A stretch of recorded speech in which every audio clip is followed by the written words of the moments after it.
Boa noite, você que acompanha a Canção Nova no Brasil e em tantas partes do mundo. Obrigado por nos receber na sua casa agora, a esta hora da noite, 9h31, 9h32. Nós estamos chegando aqui com Além da Notícia, hoje mais um tema importante, aliás, importantíssimo. Talvez também de pouco conhecimento para você que nos acompanha, mas hoje o nosso objetivo aqui é esclarecer, trazer informações de um lado e de outro. O tema do programa é Jogos de Azar. Está em pauta no Congresso Nacional, nesses dias agora está sendo debatido. Há um monte de gente contra a legalização dos jogos de azar, mas há também uma porção de gente que está a favor. E por quê? Qual é o benefício ou não? Nós vamos conversar sobre tudo isso com dois especialistas que estão aqui em nosso programa, mas antes eu quero fazer a seguinte introdução. A expressão jogos de azar, para os efeitos penais, é definida como o jogo em que o ganho e a perda dependem exclusivamente ou principalmente da sorte. Hoje é uma contravenção penal determinada por decreto de lei, mas na semana passada, aqui em Brasília, 15 governadores se reuniram e defenderam a proposta de legalização dos jogos de azar. Segundo eles, a legalização visa arrecadar dinheiro para financiar o combate à violência, algo em torno de 12 a 18 bilhões de reais ao ano em impostos. Um projeto do senador Ciro Nogueira, do Partido Progressista, já teve relatório favorável do senador Benedito de Lira, do Partido Progressista também. Este relatório legaliza o jogo do bicho, bingo, videobingo, apostas esportivas e não esportivas e cassinos online ou em complexos de lazer integrados. O presidente do Senado admite que essa proposta é polêmica, mas que deve ser analisada. Já na Câmara dos Deputados, há um outro projeto pronto para ser votado, mas a visão do presidente da Casa, Rodrigo Maia, é diferente.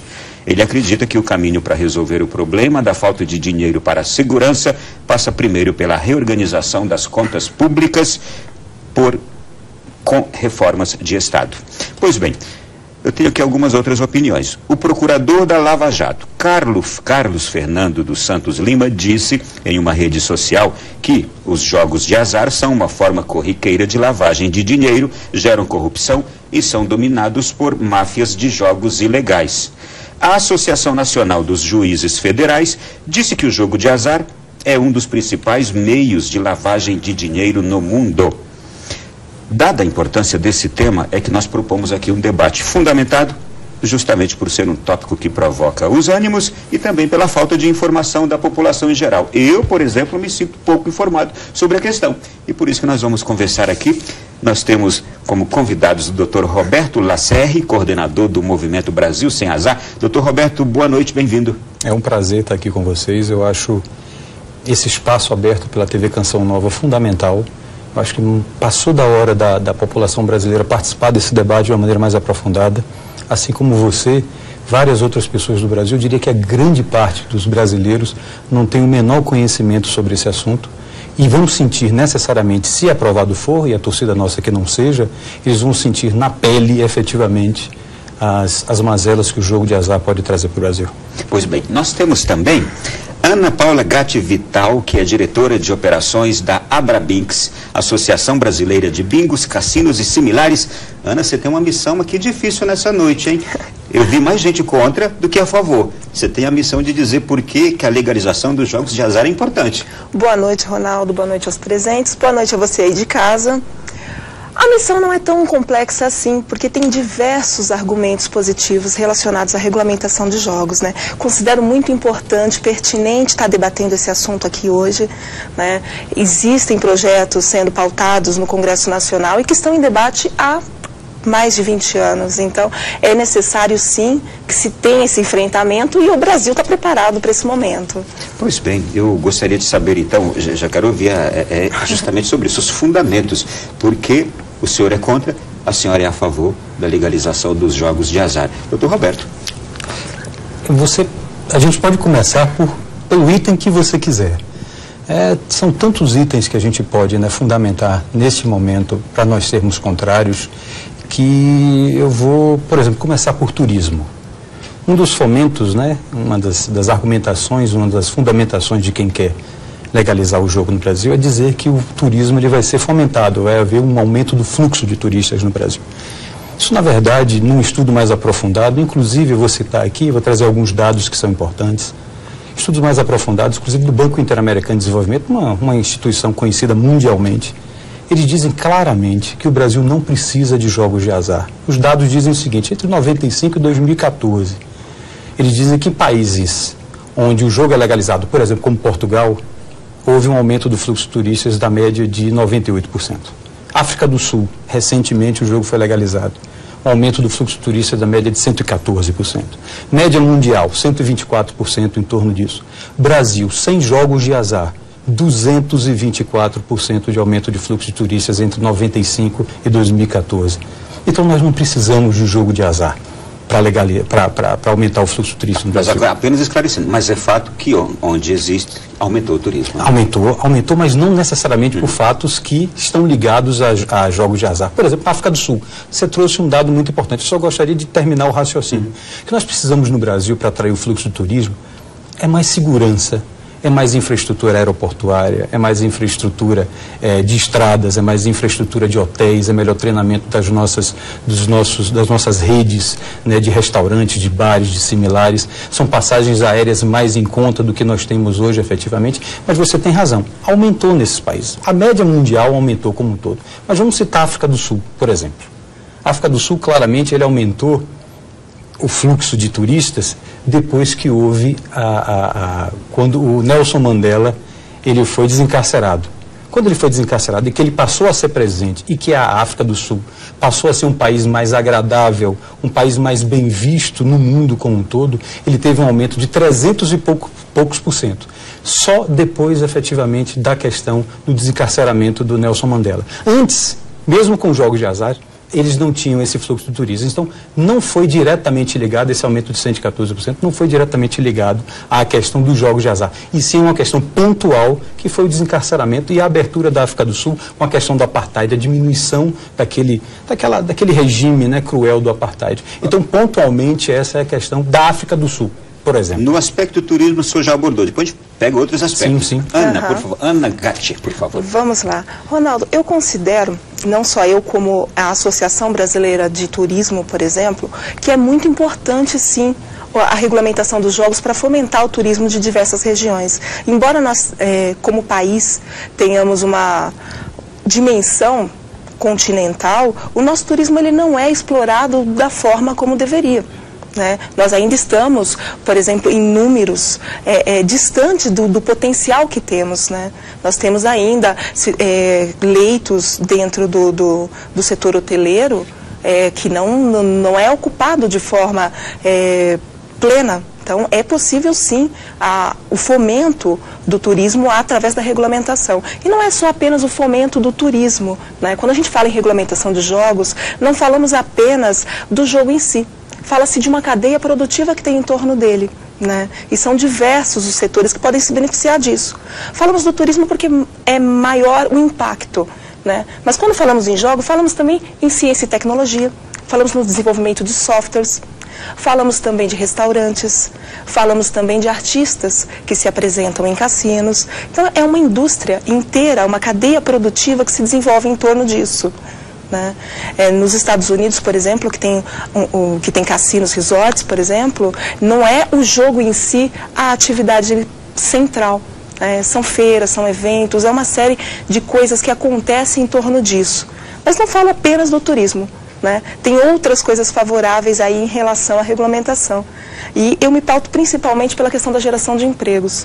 Né? Quando a gente fala em regulamentação de jogos, a gente fala na abertura de 1 milhão de empregos. Isso é um dado muito importante.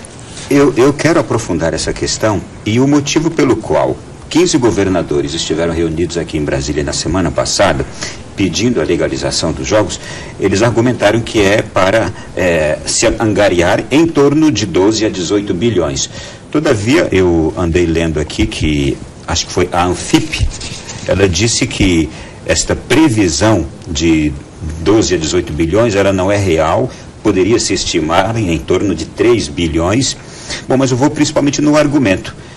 Utilização desse dinheiro, desses recursos para a questão da segurança pública. De que forma isso poderia ser revertido desse jeito? É apenas uma vontade, olha, vamos legalizar o jogo e vamos utilizar o recurso dele, os benefícios que ele gerar em segurança pública. Foi uma escolha utilizar em segurança pública? Não, eu acho que foi um oportunismo. Oportunismo, a palavra é essa. Se falou que iria ser direcionado para a Previdência Social, para a saúde. Agora, nós vivemos uma população extremamente assustada. Só se fala em segurança pública, só se fala em medo. A gente não sai mais sem estarmos preocupados com se vamos voltar para casa. São assaltos em ônibus, assaltos nas ruas, é uma violência contra a mulher. É uma coisa tão generalizada que agora o oportunismo diz que esse dinheiro tem que ser implantado ou empregado em segurança pública. Eu me lembro da CPMF. Todo mundo diz que a CPMF, que era o imposto do cheque, foi implantado, se não me engano, em 97 pelo governo Fernando Henrique. Ele seria implantado basicamente para salvar, a palavra era essa na época, eu já tinha 27 anos, a palavra era salvar a saúde no Brasil. Nós vimos claramente que a CPMF foi direcionada exclusivamente num determinado momento para produzir, fazer com que o Brasil não tivesse déficit primário.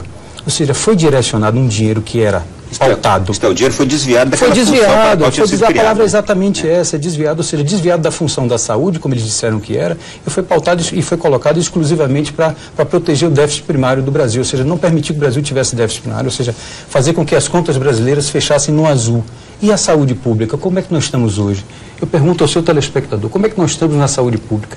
E agora os jogos de azar estão sendo utilizados para dizer que esse dinheiro vai ser implementado na segurança pública. E aí eu faço uma pergunta a você e aos seus telespectadores.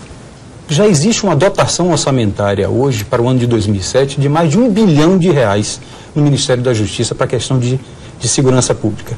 Só foram orçados efetivamente, apesar de R$1 bilhão e pouco, só foram implementados 395 milhões. E os outros 600 e poucos milhões? Por que eles não foram implementados? Por que eles não foram colocados na segurança pública? E agora vai se inventar que o jogo de azar vai vir para a segurança pública? Isso, na verdade, é mais uma falácia e mais um oportunismo para aqueles que querem legalizar os jogos de azar no Brasil.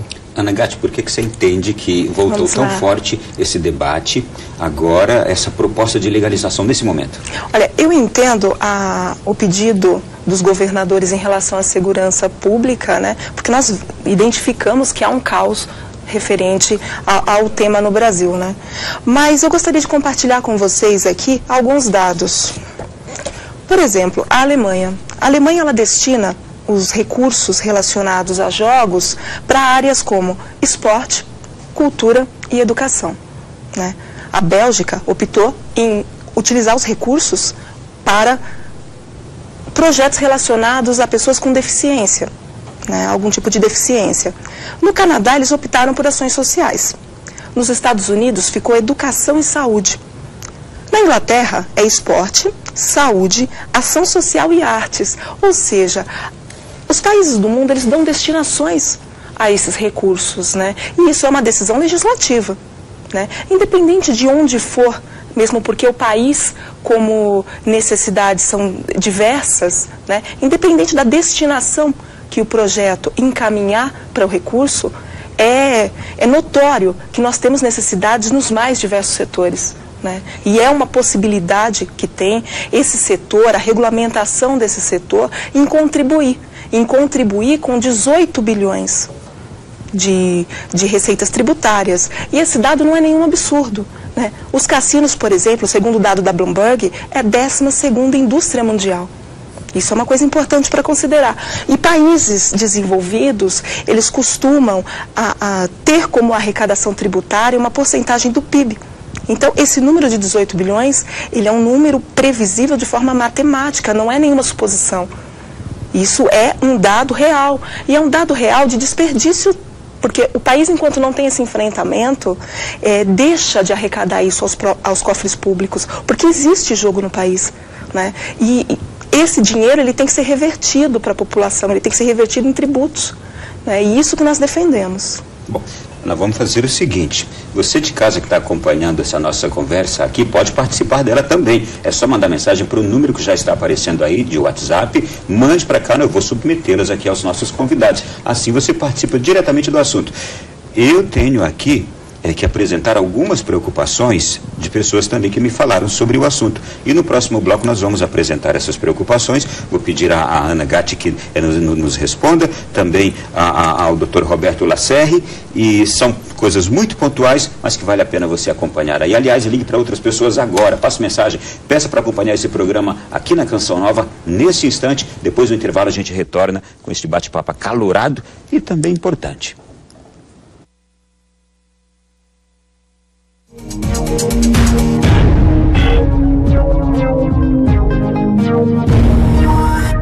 É chegada a hora de celebrar a vitória de Deus na sua vida. Vim com alegria comemorar os feitos de Deus na sua história. Hosana Brasil, Hosana Brasil,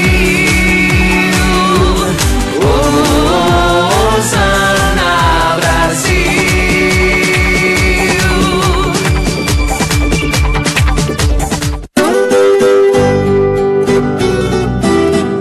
O programa Canção Nova Sertaneja é feito de gente simples que gosta de boa música e testemunhos de fé. Queremos levar a vida do campo para a sua casa com maior qualidade de som e imagem. Contribua com o calendário Canção Nova no mês de novembro. Sua ajuda é muito importante. Milhares e milhares de pessoas foram tocadas através do Amor Vencerá. Muitos testemunhos. E há um que me marcou profundamente. Era a hora do almoço e eu tinha preparado a única comida que tinha para dar aos meus filhos. Estava em profunda depressão, com um veneno de rato em minhas mãos. Estava decidida a pôr um fim naquele sofrimento. Você, Luzia, estava naquele momento na TV, quando ouvi sua oração e joguei-o fora. Aquela oração salvou a minha vida e das minhas crianças. Vocês não podem imaginar o bem que fazem a nós que assistimos à TV Canção Nova. Esse é um dos milhares de testemunhos. Graças à oração, graças ao poder de Deus, graças a tantas pessoas que abraçaram a nossa causa para que muitos sejam salvos. Bendito seja Deus.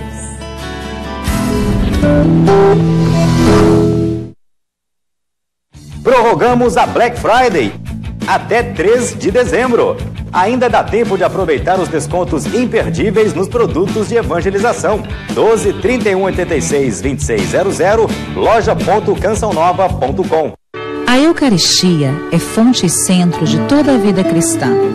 Participe conosco da missa votiva São Miguel, defensor da soberania de Deus, guarda do povo eleito, no dia 8 de dezembro, às 8 da noite, no Santuário do Pai das Misericórdias. São Miguel Arcanjo, defendei-nos no combate.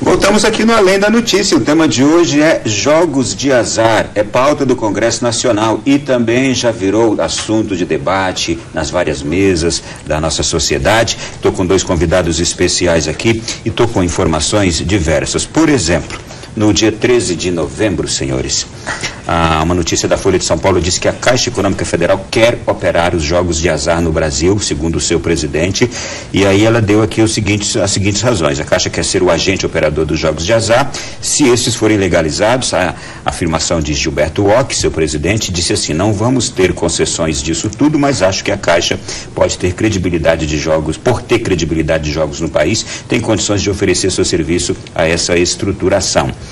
De acordo com Gilberto Ock, a arrecadação tributária com a legalização dos jogos pode ser alta. Uma pergunta: pode de fato, vai gerar arrecadação, não vai? Sim, sim, com certeza. Ok, vamos lá. E ele disse assim: palavras do presidente da Caixa, você vai precisar ter participação de pagamento, de fiscalização, de acompanhamento, tudo isso. A Caixa é a única entidade autorizada legalmente a promover jogos no Brasil que tem condições de fazer isso. Quero perguntar agora uma pergunta que todo mundo discute. Nós no Brasil vamos ter condições de acompanhar, fiscalizar pagamento, acompanhamento. Uma das grandes preocupações é lavagem de dinheiro. O Brasil tem condições de fazer isso? Antes de começar esse tema, eu queria falar, tocar num ponto que a Ana Paula, com toda a simpatia que ela tem. Obrigada, doutor. Foi um prazer conhecê-la. As duas coisas. Ela tocou num ponto que eu achei fundamental, né? Essa questão da destinação. Essa questão da destinação, primeiro que ela citou alguns países europeus. Nós, infelizmente, nós estamos a anos-luz de qualquer tipo de capacidade de análise e fiscalização desses países europeus. Depois, nos países europeus em que ela citou, Alemanha, Inglaterra, para onde o Congresso decide que vai ser direcionado, ele vai efetivamente ser direcionado. Porque já está provado que no Brasil, infelizmente, ainda não chegamos a esse nível. Então, uma outra coisa que é muito interessante dizer, quanto à destinação. Essa questão da Caixa Econômica, eu sei por quê, eu entendo por que eles estão querendo administrar a questão dos jogos. Porque se os cassinos e outros tipos de jogos, como dos relatórios hoje, do Senado e da Câmara, forem imputados dessa forma, pode ter certeza que a Caixa Econômica ela vai ser esvaziada nos jogos que ela administra. Exemplo, 47,1% hoje dos direcionamentos dos jogos que já existem hoje, que são legais, Lotomania, Mega Sena, Loteria Esportiva, 47% são apropriados pelo Estado. Exatamente, Ana, para esse tipo de destinação. Para os jogos de azar, por exemplo, os cassinos, 0,8%. Ou seja, a cada R$1 arrecadado para as loterias hoje, 47 centavos vai para lazer, educação, esporte. Para os cassinos, por exemplo, 0,8. A cada R$1, só 0,08 centavos vão. E para outros tipos de jogos, o valor ainda é muito menor. O que vai haver nesse momento, em relação a isso, é uma apropriação pelos os donos dos jogos, tirando desses valores, né, dos impostos, e sendo direcionados não mais para a população brasileira, e sim para uma concentração de renda na mão daqueles que administram jogos. Eu digo sempre que o jogo, ele tem, a arrecadação do jogo ela é privada, os custos são sociais. Então, a Caixa Econômica, ela se explica dessa forma. Ela quer administrar, porque ela sabe que vai haver uma canibalização desses jogos que já são legalizados por aqueles outros jogos que vão querer ser legalizados a partir de agora. Que é jogo do bicho, que é máquina caça-níquel, que são jogos de cassino. Ou seja, muitos que hoje aplicam seus parcos rendimentos nesse tipo de jogos, esperando ter receitas maiores, ou seja, esperando enriquecer, eles vão direcionar para jogos que são mais palpáveis, mais imediatos, como máquinas caça-níqueis. Então vai haver uma desapropriação desses valores hoje para o governo e para as entidades públicas e vão passar a ser concentradas na mão dos donos dos jogos, ou seja, de grandes conglomerados financeiros. Antes da resposta da Ana, por favor, talvez uma curiosidade também das pessoas que estão em casa, Lotomania, Mega Sena não é considerado jogo de azar? Não são considerados. E eu vou explicar por quê.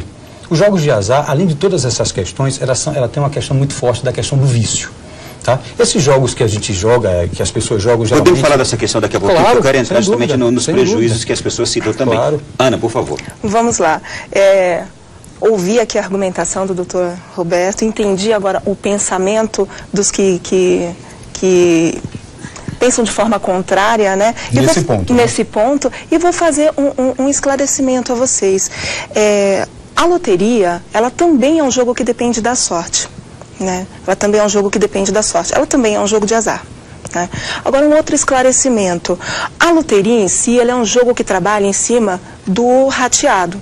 Né? É disponibilizado uma quantidade de bilhetes, esses bilhetes são comercializados e, a partir do total, é identificada uma soma que vai a prêmios, outra soma que é destinada a projetos sociais. A diferença é que o que nós estamos tratando e o que esses projetos estão tratando são de jogos de entretenimento, que é um outro tipo de jogo, um jogo que o mundo costuma direcionar à iniciativa privada. Quando você lida com jogos relacionados a uma loteria, por exemplo, você não tem riscos de perca. Isso é um ponto muito importante em relação. Não tem risco de perca, é em cima do arrecadado. O que o empresário do ramo de entretenimento, de jogos de entretenimento, ele proporciona é um outro tipo, há um risco de perca. Então isso geralmente é associado à iniciativa privada. O mundo inteiro direciona os jogos de entretenimento, como cassinos, por exemplo, à iniciativa privada. O fato da Caixa se habilitar à exploração, optar em manifestar o desejo de atuar dentro desse mercado, não é visto com estranheza por nós aqui na associação, não é visto com estranheza. O que nós identificamos, por exemplo, é que a questão do payout, como o doutor estava comentando agora, que payout é o pagamento, tá? É o pagamento de prêmios. Ele no mundo, ele é um payout muito maior. Um dos payouts mais baixos que tem no mundo é o payout praticado pela Caixa. E isso levou a Caixa a um esvaziamento, sim, um esvaziamento por competência. Por exemplo, as loterias, as raspadinhas. A própria Caixa agora identificou que precisa passar isso à iniciativa privada e está aí com um projeto, uma licitação em curso, para transferir isso para a iniciativa privada, porque ela identifica que no mundo as loterias de raspadinha, elas têm números muito mais expressivos do que o nosso. E um dos motivos disso é o payout, é o pagamento. Muito bem. Olha, as perguntas já começam a chegar, eu vou aqui submetê-las, hein? Ana, tem alguém aqui conversando com você. O Adriano Ferreira do Guará disse assim: será que a Ana citou apenas países de primeiro mundo, onde a educação é diferente. Usar a ideia de legalização de jogos de azar para arrecadação para os cofres públicos, será que ela esqueceu que nós estamos no Brasil? Existe dinheiro que não aplicado, legalizar não é solução. Adriano Ferreira. Adriano, eu vou responder a sua pergunta. Adriano, por exemplo, na América do Sul, que estamos aqui entre vizinhos de subdesenvolvimento, estamos numa situação financeira aproximada, você falou de eu citar países desenvolvidos, países ricos. Por exemplo, na América do Sul, apenas Brasil e Cuba não tem uma regulamentação, não tem uma legislação sobre jogos. Então, isso é algo que nós podemos considerar. Inclusive, na tratativa do mundo em relação a jogos, por exemplo, dos países membros do G20, 93% deles tem jogo regulamentado. Então, não é algo relacionado a países ricos ou países pobres. Nós, como país, nós temos sim competência para estar dentro do mercado regulamentado. Muito bem. Eu tenho aqui agora, eu vou direcionar essa pergunta aqui. Ele quer comentar também? Eu gostaria de comentar. Por favor. Eu gostaria de comentar. A doutora Ana falou da questão da América do Sul. Eu gostaria de citar o Chile, que dentro dos países da América do Sul é um dos países mais desenvolvidos. Sim. No Chile, 80% dos ludopatas são mulheres entre 40 e 45 anos de idade. Explique, por favor, o que é ludopata. Ludopatas são aquelas pessoas que têm um jogo como um vício, um jogo compulsivo, efetivamente. E desses, a maioria são da classe D. Então, se as pessoas estão achando que os jogos de azar legalizados no Brasil vão atrair grandes fortunas, turistas internacionais com isso, efetivamente.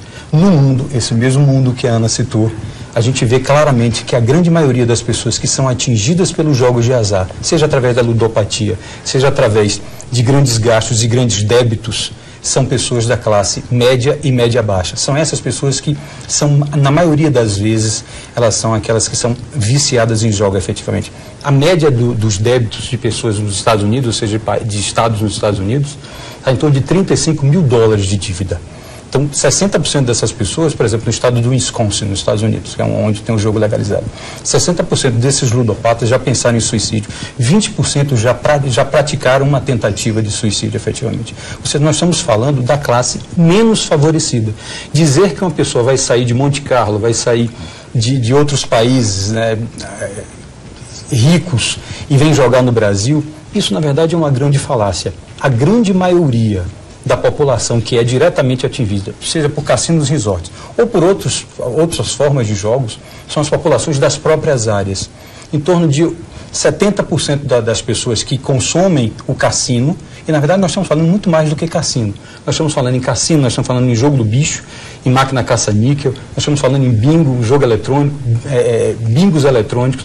A grande maioria dessas pessoas que consomem esses tipos de jogos são pessoas da classe média, média baixa e baixa. Então, essas são as verdadeiramente atingidas. Então, esse valor de 16, 18 bilhões, que toda hora eles inflam um pouco. Já chegou a 10, depois a 15, agora 18. Cada hora eles inflam esse valor cada vez mais, e as próprias entidades que vão ser cobradas pela essa regulamentação, que são o COAF, né, o Ministério Público Federal, os juízes federais e a Polícia Federal, já se pronunciaram no sentido, respondendo a sua pergunta, Ronaldo, no sentido de dizer que o Brasil, e a Receita Federal, dizer que o Brasil não está devidamente preparado, ou seja, não tem nem ferramentas técnicas, nem ferramentas humanas para fazer uma fiscalização aprofundada desses jogos. O Brasil precisaria tirar essa mania que nós temos. A gente bota o carro adiante dos bois. Primeiro legaliza, passa uns 10 ou 15 anos legalizados aí, com lavagem de dinheiro, evasão de receita, branqueamento de dados, todas essas questões, e depois você começa a regulamentar e correr atrás. Foram assim diversas situações. E a gente está correndo atrás, exatamente, o Movimento Brasil Sem Azar e essas entidades, correndo atrás no sentido de dizer o seguinte: vamos primeiro pensar melhor, vamos primeiro discutir com a população mais aprofundadamente, mostrar os custos sociais da legalização dos jogos. Feito isso, feito uma planilha básica no papel de pão, vamos dizer assim, que na verdade nunca foi apresentado, foram apresentados os custos sociais e sim só as arrecadações, vamos apresentar os custos sociais, que muitos estados dos Estados Unidos, onde nós temos efetivamente a maioria das pesquisas, mostram claramente que a cada $1 arrecadado, são gastos $3 para a questão de segurança pública, saúde, previdência e outras questões que envolvem os jogos de azar. Ou seja, o Brasil pode estar, se legalizar os jogos no formato em que está hoje, sem ferramentas, abrindo espaço para questões muito críticas em relação a crimes mesmos fiscais. Além disso, pode estar dando um tiro no pé, porque a arrecadação pode ser extremamente inferior aos custos sociais, que hoje não estão sendo debatidos e não estão sendo levantados para aqueles que querem legalizar. Essa é a nossa principal reivindicação. Ana, fique à vontade, se quiser também retrucar o... Vamos lá. Pegando um gancho aqui na preocupação do Dr. Roberto, e eu entendo ela como pertinente, quanto à questão de estarmos ou não preparados como nação para a regulamentação. Uma coisa que nós temos que levar em consideração é a competência, sim, dos nossos profissionais. Né? Nós temos aqui à disposição no país órgãos de extrema competência. Quando a gente fala no COAF, fala no Ministério Público, fala na Receita Federal, né? Eles têm diversas ferramentas à disposição no mundo. Né? Eles podem beber da fonte tecnológica de países como os Estados Unidos, como a Alemanha, né? Que tem aí diversas ferramentas para lidar com situações de controle. Né? Então, nós vamos ter a oportunidade como nação de adentrar no mercado já de forma tardia, porque o mundo já está regulamentado há muito tempo. Então nós podemos aí absorver as experiências positivas e as experiências, aprender com as experiências negativas de outras nações, né? E já buscar aquilo que deu certo, né? Aquilo que deu certo nas nações mais desenvolvidas. Então, existem ferramentas tecnológicas para controle, né? Eu confio e confio nas instituições brasileiras e é importante que nós façamos isso. Né? Nós estamos vivendo um momento singular na história do Brasil. Né? Nós estamos vendo, por exemplo, Operação Lava Jato e todos esses escândalos sendo apurados. Né? Então, nós podemos dizer sim que há competência profissional regulatória dentro do país, sim. Eu tenho aqui a participação do Bruno Massoto, ele é de Tombos, em Minas Gerais. Tudo bem, Bruno? Como pode jogos de azar melhorar a segurança pública, já que jogos de azar geram conflitos, principalmente causados pelas desigualdades sociais, já que há o acúmulo de capital nas mãos de poucos, está dizendo ele aqui. Tenho também, deixa eu ver mais aqui, mais participações. Marcelo Eusébio Marrocos, ele é de Recife, Pernambuco. Boa noite, Marcelo. O problema não é a destinação que os impostos e tributos dos jogos ditos de azar irão destinar, mas sim como será feita a fiscalização dessas cobranças, bem como a transparência. Pergunto, o jogo de azar não pode ser tratado como um evento particular, ou seja, como um comércio ou serviço qualquer? O que vocês dizem sobre isso? Eu só queria, se você me permite, Ana, claro, doutor, dizer que, na verdade, em momento algum, quando eu coloquei aqui que o COAF, o Ministério Público Federal, a Receita Federal e a Polícia Federal não estão preparadas, eu não estou colocando em xeque a competência deles, jamais, muito pelo contrário. Eu, como advogado, eu reconheço essa competência e é cada vez maior, cada vez pessoas mais preparadas estão nesse lugar. O que eu estou é reproduzindo o que eles mesmos disseram.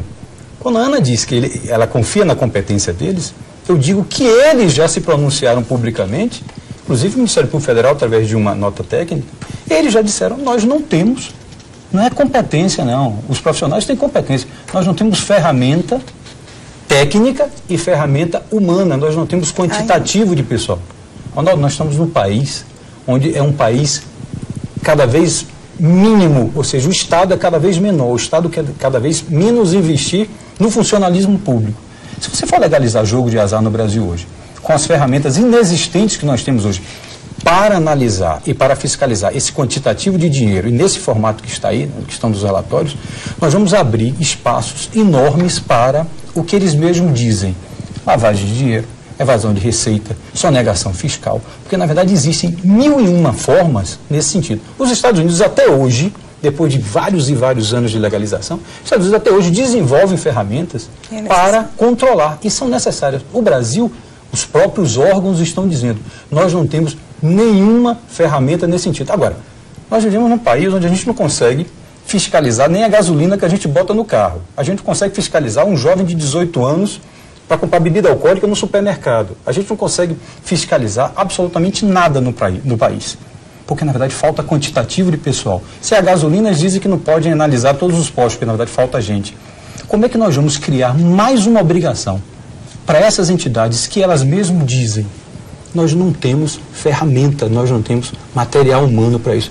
Eu não entendo como isso pode acontecer. Podemos continuar daqui a pouquinho no próximo bloco? Vamos lá. Então, você que está nos acompanhando aí, estou recebendo aqui a sua mensagem também. Já vou repassá-la aqui, as suas perguntas também. A gente volta no terceiro bloco do nosso programa, continuando aqui esse bate-papo. Até já.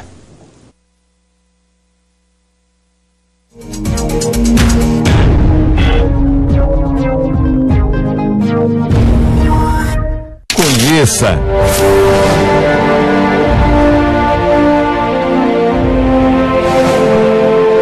Desfrute.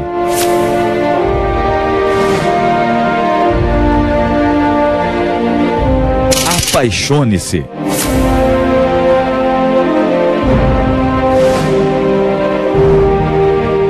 Por um meio ambiente como você nunca viu.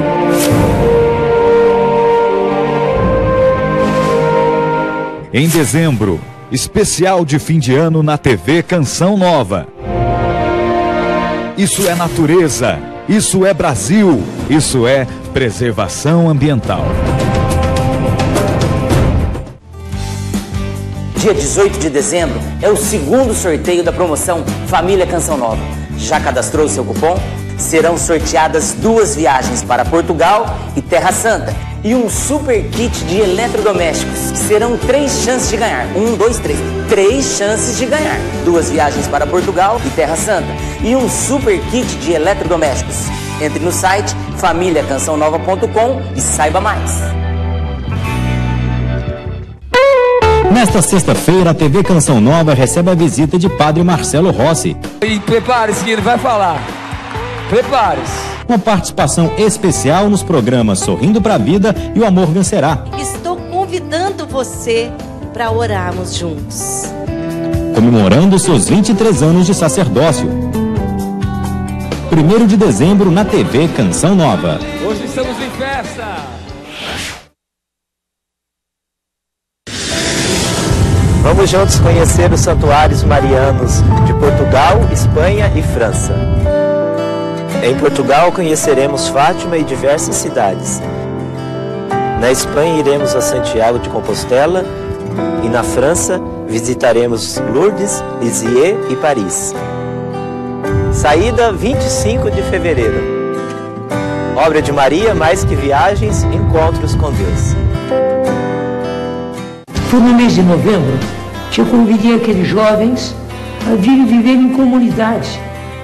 E dessa semente surgiu a Canção Nova que você conhece agora. Estou aqui para pedir a você que nesse mês de novembro ajude a Canção Nova. São muitos meios Use aquele que é mais fácil para você, mas ajude, não deixe de ajudar a Canção Nova, porque você viu, aquela sementinha cresceu desse jeito. Precisamos continuar nesse crescimento. Deus abençoe você.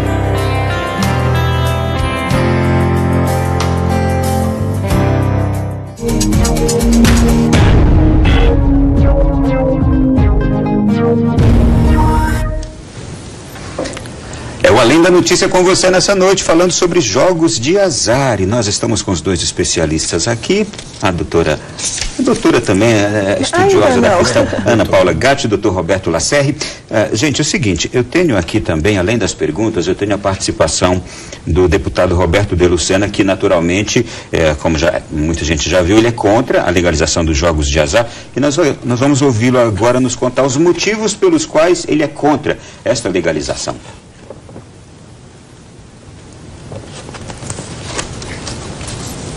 Não conseguimos agora? Então a gente aguarda mais um instantinho, daqui a pouco a gente pode ouvir. Ministério Público, a Polícia Federal e a Receita Federal são contrárias à legalização do jogo. Por que são contrários? Porque nós não temos instrumentos, nós não temos ferramentas e nós não temos quadros em número suficiente para fazer o monitoramento do sistema e evitar que esse ambiente seja um ambiente que favoreça o cometimento e a prática de crimes como a lavagem de dinheiro e como o Caixa 2. Então, esse é o primeiro motivo. O segundo motivo, a sociedade brasileira não quer. Como é que nós vamos fazer a revelia da sociedade para aprovarmos uma pauta que estava parada na Câmara dos Deputados há quase 3 décadas, porque não existe consenso aqui e não existe consenso na sociedade. A maioria das pessoas que responderam às perguntas de uma pesquisa recente disseram que não tem interesse nessa agenda. Então, eu defendo um plebiscito, uma consulta popular oficial, que nós, nas próximas eleições de 2018, na urna, junto com os votos que serão dados aos candidatos, permitamos que a sociedade expresse a sua opinião, manifeste o seu interesse ou não de que essa agenda seja discutida aqui pelo Congresso Nacional. Em terceiro lugar, por quê? Porque quando se fala de ganho com a legalização dos jogos, o ganho é privado. Agora, tem um custo. O custo é social. A iniciativa privada não vai dividir o ganho, que é o lucro, com a sociedade, mas também não vai dividir o custo que é da sociedade, que a sociedade vai pagar, não vai levar para si. Então, muito se fala na criação de uma nova receita, que é superestimada. A Anfip aponta para uma possibilidade de receita de 3 bilhões. É uma receita considerável, não os 14, 15 bilhões que o lobby do jogo tem induzido as pessoas a pensarem.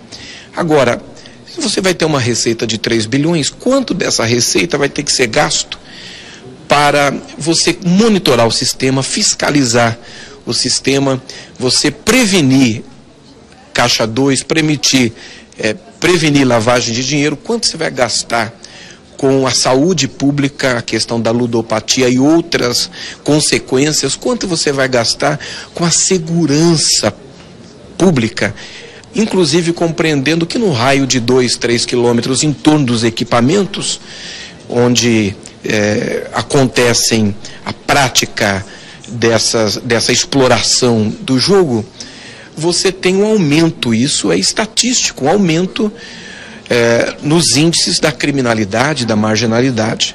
Então, o custo não foi colocado sobre a mesa de maneira honesta, de maneira clara, de maneira transparente. Esses são os 3 principais motivos pelos quais eu represento um grupo de parlamentares que não querem ver aprovada essa proposta. Bom, eu vou dar mais tempo à Ana Paula Gatti, porque você ouviu muitos argumentos contrários, e o que mais me preocupa é o que eu escuto também como um dos principais argumentos, a questão da ludopatia, do vício, das pessoas que perdem família, que perdem bens, que perdem tudo com o vício do jogo. Como é que vocês rebatem a esses argumentos que são fortes? Sim, sim.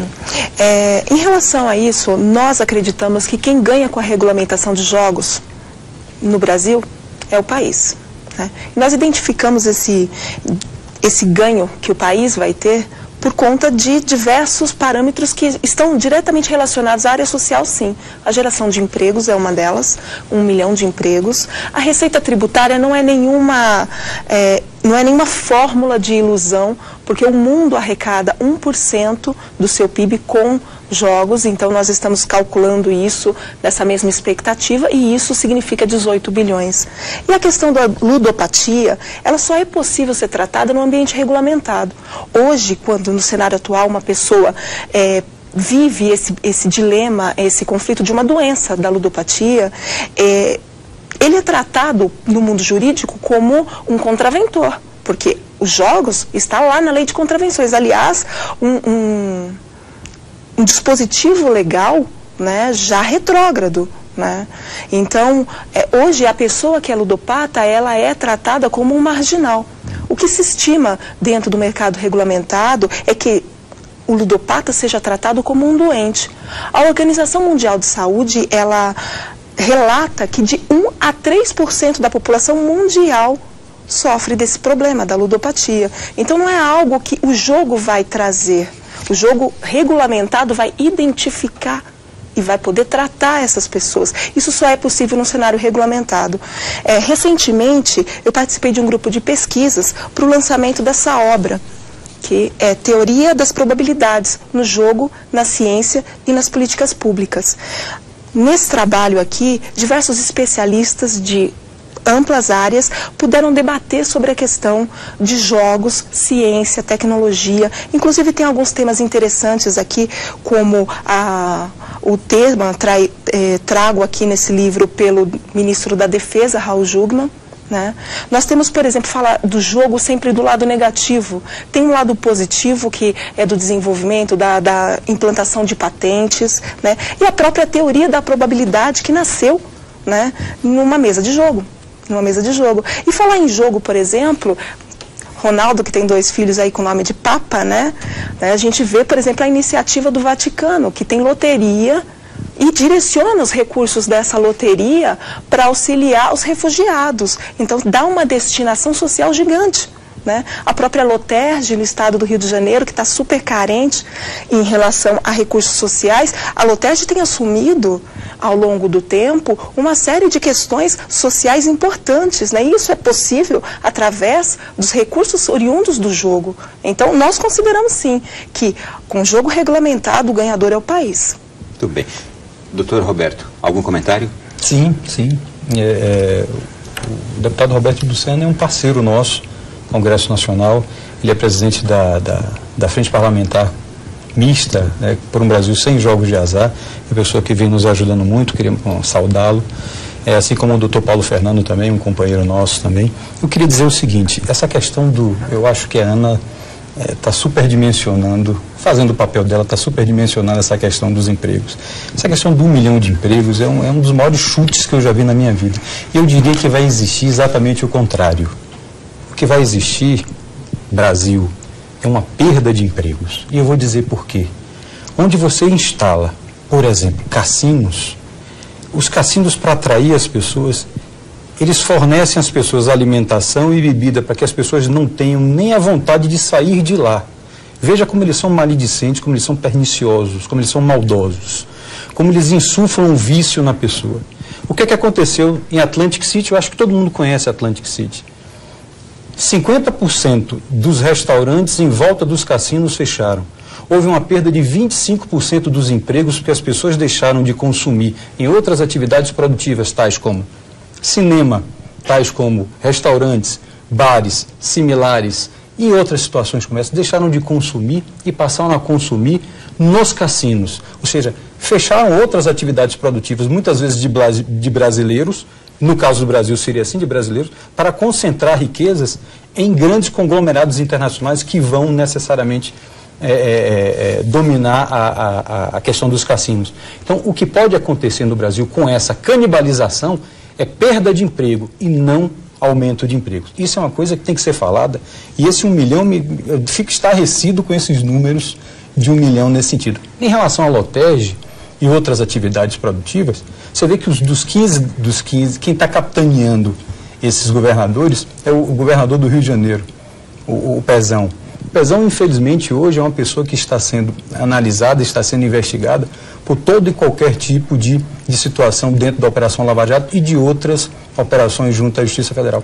Além disso, muitos daqueles que defendem os jogos também estão sendo investigados nessas operações que a Polícia Federal vem deflagrando.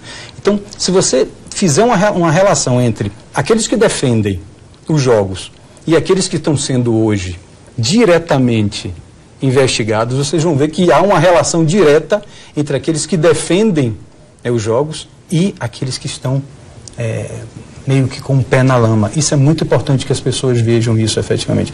Então é uma coisa que tem que ser pensada, é uma coisa que tem que ser analisada, é uma coisa que tem que ser discutida com a sociedade, e hoje não está sendo discutida, os custos não estão sendo levantados, e pode ser um grande tiro no pé do Brasil legalizar os jogos de azar, principalmente pela questão da ludopatia. Ana Paula Gatti, mais uma pergunta para você aqui. Boa noite, meu nome é Regina Celli. Eu gostaria de saber, Ana, se no Brasil é possível reproduzir o modelo americano tipo de Las Vegas.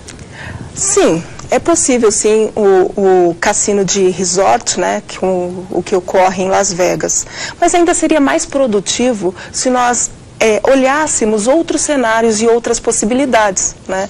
Os cassinos resorts, por exemplo, eles poderiam direcionar grandes empreendimentos para regiões específicas, como o Nordeste, por exemplo, né? Isso é uma opção. Mas também há uma outra opção, que são relacionadas a bingos em regionalidades, né?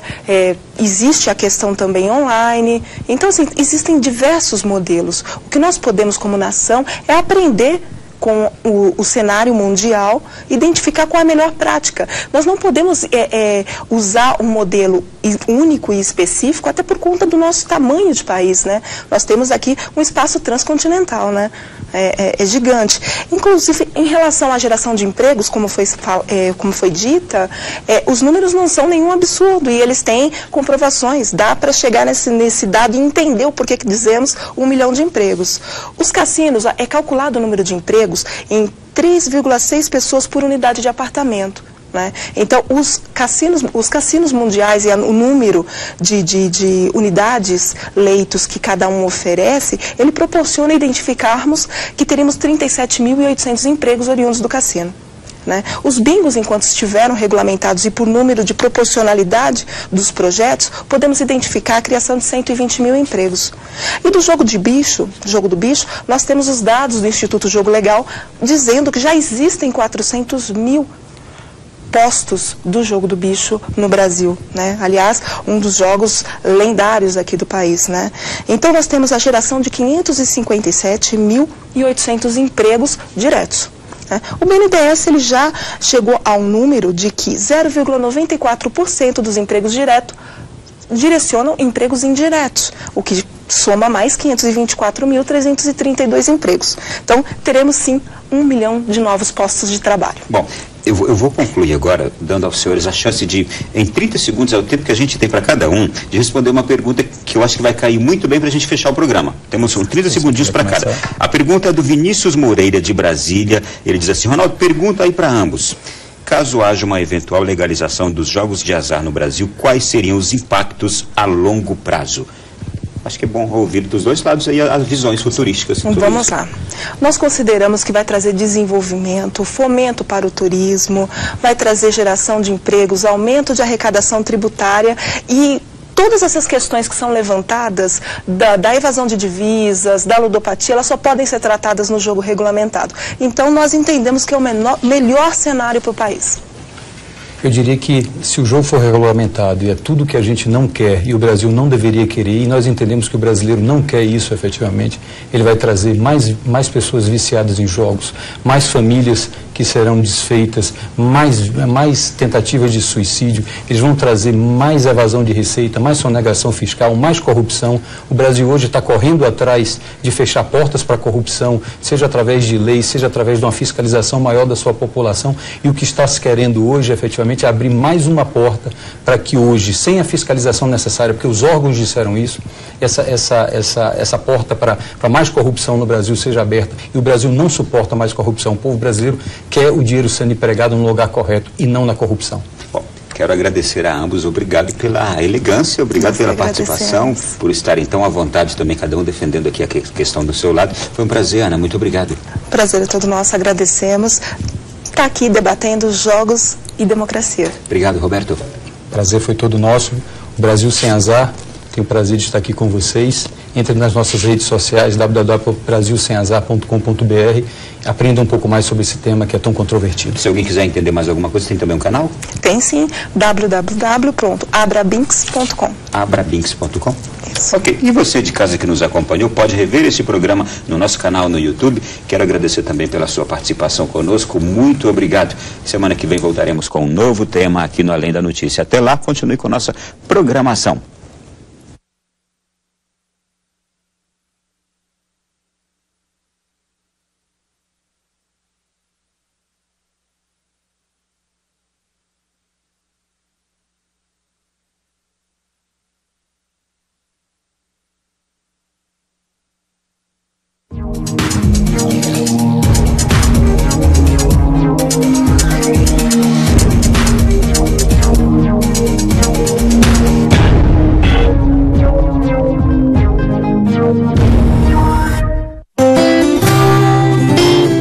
A seguir, Revolução Jesus.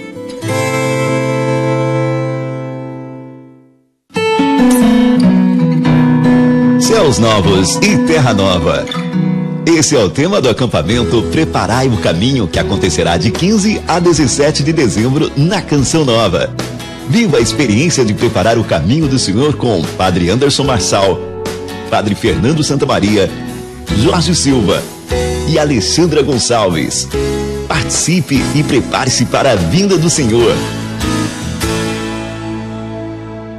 A bem-aventurada Virgem Maria é a mãe da Igreja, na ordem da graça, porque deu à luz Jesus, o Filho de Deus, cabeça do corpo, que é a Igreja.